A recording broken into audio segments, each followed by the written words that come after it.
Hoping this works. All right.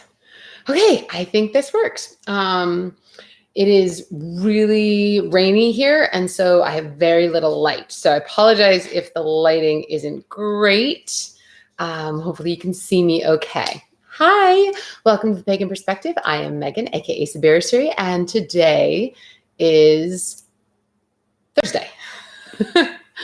Goodness, it has been a long week.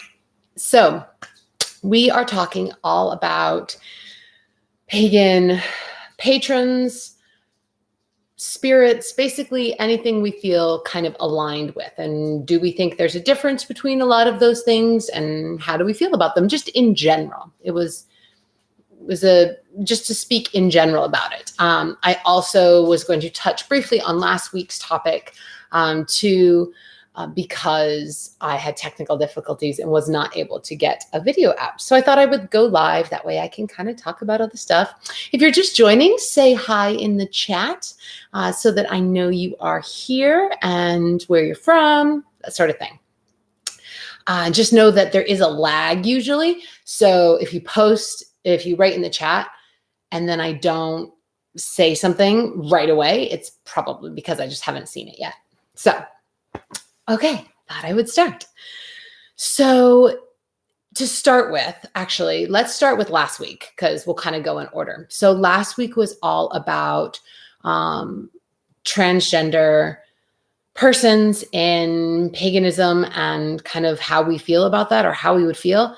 And as a member of the LGBTQ plus community, for me, it's like, it's how they identify. I mean, if somebody says to me their pronoun is him, his, it's a him. That's who they are. If I say to somebody my pronouns are she and her, that's who I am. So to me, it is who they tell me who they are, and that's who they are. They identify as a woman, they're a woman. That's the way I look at it. So for me, these gender specific stuff in paganism where they're saying you can't have somebody because of what's between their legs. I'm sorry. I don't get that. I don't get it at all. And I don't really believe I believe there are certain things that we can find power within our identity with our gender or lack of gender or multi-gender. Two-spirit, for example, I think that if you have something with your identity that is important to you and it helps you in your own path, that's great. That's awesome. I don't think we should ever be making a definitive or anything about what somebody else's path is. For me, if that's what makes somebody happy on their path, and for me, the question was a little bit weird because for me, it's a no-brainer. Like if somebody wants to come into, for example, I know there's all women's circles and things, which I'm not really, I don't prescribe to that. I think that it should just be everybody, but say for some weird reason, I was in an all women's circle and somebody came in and said, hi, this is my name, I'm a woman. Then I'm like, yeah, you're a woman. You come in. I'm not like, that's who they are. So anyway, that was sort of how I felt about that. Let's see. No one has said anything in the chat yet. I hope not. Otherwise, my chat is broken. So I hope if somebody could just like put a happy face or something in there so that I know it's not broken, that would be great. Okay, so on to today's topic. If you had questions about last week's topic, you can go ahead and type them in the chat too. I'll try and get to them. But I wanted to get to this week's topic. And this week's topic is all about spirits. So patron spirits, tutelary spirits, kind of our personal deities, those sorts of things, ancestor spirits. So that was one of those things that I wanted to kind of give my 2 cents on. I'm a hard polytheist. And I think I've talked about that before in other pagan perspective videos. So for me, deity exists. So some people believe deity is an archetype and generally describes an overall energy, right? So to them, Aphrodite is not an actual being, but just that's how love is represented and various other things with her. For me, though, my deities, I'm a hard polytheist. So that means that I believe the deities that I prescribe to in my pantheon are actual beings, not necessarily, I don't believe they have flesh and blood type, mortal coil type bodies. However, if they wanted to, they could. So that's a little something different for me. And so for me, ancestor spirits are where I come at it from the spirit kind of connection, right? So for me, ancestor spirits is very important to my path. And I've spoke about this many, many times. My path is heavily influenced by my tribe and my lineage and spending summers on the reservation and things like that. So that is a huge part of my path and the hereditary path that I lead. And ancestor spirits are a big part of that. And so how I connect with ancestor spirits actually is coming up. So Samhain is a huge deal for me. And I think I've spoke about it on this channel quite a few times, how I do very large Samhain gatherings, and I always have. It's something that's passed down, and it's very important because ancestor spirits is one of our primary workings. So every single ritual, not only is there kind of the pantheon that is acknowledged, but ancestor spirits are acknowledged as well. So I've never done any sort of ritual where I have not invoked our ancestor spirits to be there with us, oftentimes doing more with them, in particular, just them sometimes. They're also with me all the time, so it's something that's constantly around us. Sometimes people will use the words guardian angel. That's oftentimes used. I know my family has used that in the past when trying to not draw attention to ourselves, right? You might say guardian angel. And that's something that you can kind of get away with it and no one's really going to notice. So it draws less attention. But it's the same sort of thing. The ancestors are always there. And it's actually a very common theme throughout history is ancestor veneration. And we did a whole thing on ancestor veneration versus worship. So you can check out that video I did on the difference between veneration and worship.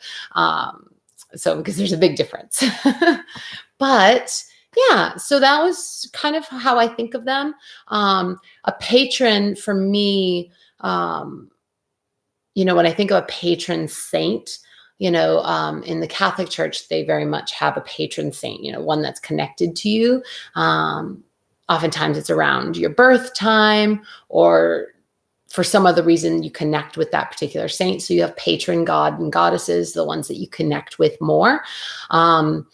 I don't have a specific patron a specific god or goddess, or just the gods, as I like to refer to them, because sometimes they have gendered traits. And I think of that, and it kind of goes back to last week too. I don't look at it as in that term, gendering the deities. I don't look at it in terms of if they had a physical body, would they have a penis or would they have a vagina? You know what I mean? Like, I don't view it that way. I look at it the way that you might view language, where you have sort of masculine and feminine words or endings to things, like in Italian, if something ends in an O, it's masculine. If it ends in an E, it's feminine. If it ends in an I, it's plural, that sort of thing. So I look at gender more fluidly than that. It's more about attributes. And you could switch the names up. You could just say one is neon green and one is neon orange, right? So you could say, all of the neon orange traits, these types of traits belong to these deities, and all the neon green traits belong to these deities. To me, it's just a word. It's just a word that defines a grouping of traits, and it's just how we were brought up. And I think it'd be great if we changed the verbiage, because I think it is so loaded. Gender is so loaded, and we have so many ingrained misconceptions about gender too, and what that means. It's a fascinating world. And I have friends who literally in school, college, it's gender studies. That's what they do, because it's such a vast and broad topic. And it's fascinating and cruel in many ways, what has happened in society. In an academic side, it's just to delve into that. It's there's just so much information. So for me, it's more about when I look at a deity and what they can do for me at that moment. I have a large pantheon in my family that I can draw from. And hello, Greg, blessed be. So I have a large pantheon that I can draw from. And then I also go outside it. So I'm very much a believer in using sort of our well of ancestral knowledge and digging deep. And sometimes there will be deities from other traditions that really call to me at that time. And I work with them. And I've had really great results from that, because that's what I have been called to do. So I don't necessarily believe that we only need to have one. And for me, I think some people do, and it works really, really well for them. I know some people who have patron deities, and it's incredible for them, and they love that. So just for me personally, that's not what I've done. I tend to go with whatever I need at that time. And then I do have, there is the duo, the original god and goddess. So that is something that, which again is not gendered in the way that I don't view them as a woman and a man. Their energy, right? And it's just complementary energy, and that we have. It's more yin and yang than it is man and woman, if that makes sense. So I see it as they're equal but opposite, light and dark, and it's that idea of the balance, right? The balance of nature. And it's not whether one has a vagina or a penis or nothing. Like there isn't their energy. There's not a physical corporeal form to them, unless they choose to take it. And then they can take whatever form suits them in that moment. And they take many different forms. And sometimes that form could be something that has a penis. Sometimes it could be something that has a vagina. Sometimes it could be a tree. It doesn't matter. It's what they choose at that moment. So I very much like the pronoun they. I think the more that we could use they in its singular form, the better off everybody would be, because honestly, it would just solve so many things. For me, it's all about the respect. I think we just need to respect people more. And I think there's a high level of non-respect going on most times. It's just in our culture, in our world, just in general. I think if we respected people more, and animals and plants and everything, if we just had more respect for the earth, I think we'd be on a better track. Don't think everything would be fixed, but it would be a little bit better. So, Shayla, thank you so much. Blessed be. So yeah, so that's generally how I feel about patrons and spirits. I don't have any spirits that I've ever bonded with, and other than ancestor spirits that have followed me. So my ancestor spirits, I have particular ones. So my great grandmother, actually, she is incredibly bonded to me. She's been bonded to me since birth, and she is always around. And so that is one spirit that is very close. So that would sort of fall into that, this conversation. And that's been my entire family. There's usually an ancestor, somebody who's crossed before us, who ends up bonding to us from birth. That's pretty typical in my family. We are hereditary. And so we usually do have an ancestor that bonds to us. That's sort of like our link there, our connection. So that's definitely something that would fall into this week's topic. So yeah, I think that's probably it. If anybody didn't have any questions, any additional questions, probably a shorter one. Well, not that short. It's already 16 minutes. So, but yeah, if you had any questions, I would like kind of wait for one more second. I'm not sure I think next week might be subs week. I'm not sure. So I'm either going to be here or I'm not going to be here. But you'll have the subs, which would be great. We love our subs. So I think, yeah, you had a sub. Meg was on yesterday to sub for Yucca. So yeah, so I get to see a little bit more of them. And I got my roots dyed finally. So I had the brighter hair. I apologize for lighting again. It's been raining here nonstop. Pacific Northwest now, but I love it. I absolutely love this area. So. And I know that there's definitely some events going on. There was a Pagan Pride in this area. But if you know of other events going on in the Pacific Northwest, my wife and I would love to come to them. And I don't know, if we got enough people, maybe we could do a meetup or something like that. So if you're seeing this now, or if you're seeing this in the replay, comment. I'll try and pop back in and see it. And yeah, let me know about stuff if you are up in this area. I need to know. Oh, Shayla says, do I participate in a goddess circle? I don't. I've never participated in a goddess circle, actually. Let's see. I'm trying to think if there was ever anything close to that. No, not really. I mean, everything that I did publicly, all public rituals were completely open. I didn't really participate in any traditions, closed circles, just because I do have a hereditary path. So it's always been my family, and my family, it's just always been all of us. There's never anything we do that really is excluded from anyone else. Even we had, a ceremony when I got my first period. And even that was for everybody. Everybody attended that one, much to my chagrin at that time. No, I look back on it with fondness. And I'm so glad that my mother did it. It just obviously, especially growing up, my mother's a nurse.